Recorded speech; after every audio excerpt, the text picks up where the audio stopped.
Hi, my name is Megan and I'm a test prep expert with Study.com here to help you ace your Praxis.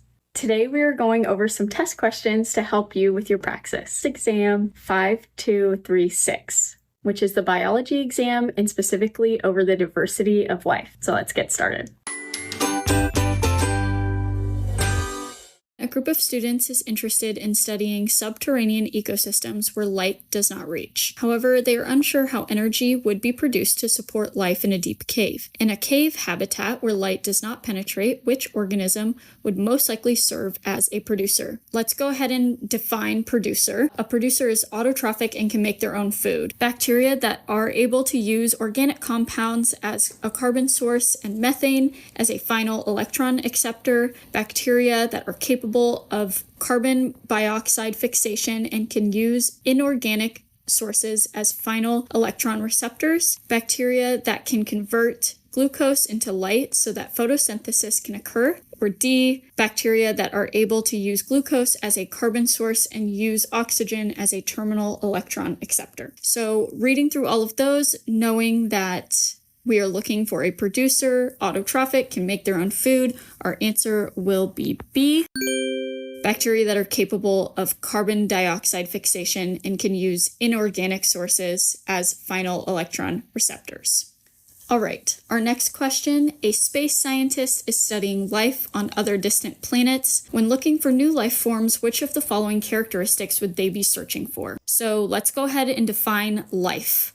Life is something that has cellular organization, reproduction, metabolism, homeostasis, heredity, response to stimuli, growth and development, and adaptation. So keeping that in mind, we're going to read through all of our answer choices. The ability to move freely in an environment, that is not a requirement, so we are going to go ahead and say no to that one. B, the ability to make energy, that's there. Perform gas exchange is not.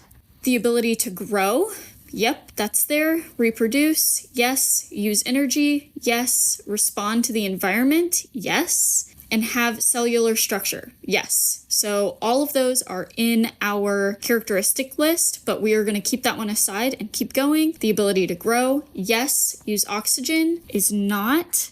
So we know that our answer is C.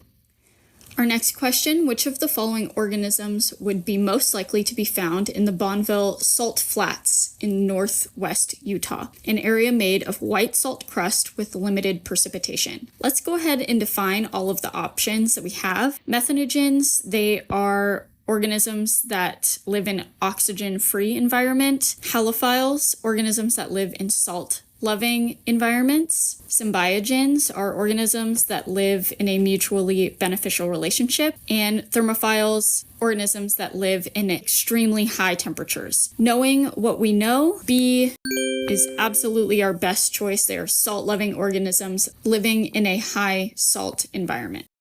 Which of the following would be the highest and therefore most inclusive taxonomic level? So what I like to use for this is a mnemonic device. Dear King Philip came over for good soup. And we can see from here that the highest, most inclusive is the domain. So we know that that is our right answer. If domain was not on this list, we would just continue to go down our list until we found whatever was in our answers. Thanks for doing these test prep questions with me. You are one step closer to acing that exam.